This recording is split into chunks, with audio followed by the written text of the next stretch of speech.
Farzandingiz sizni qachon birinchi marta aniq ko'rganini bilasizmi? Tug'ilganda chaqaloqlar kattalar kabi yaxshi ko'ra olmaydi. Ularning ko'zlari va ko'rish tizimi to'liq rivojlanmagan bo'ladi. Yangi tug'ilgan chaqaloq atigi 25 santimetrgacha ko'radi.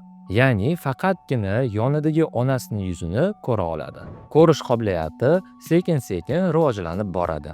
3 oylikda harakatlarni kuzatib va ranglarni taniy boshlaydi.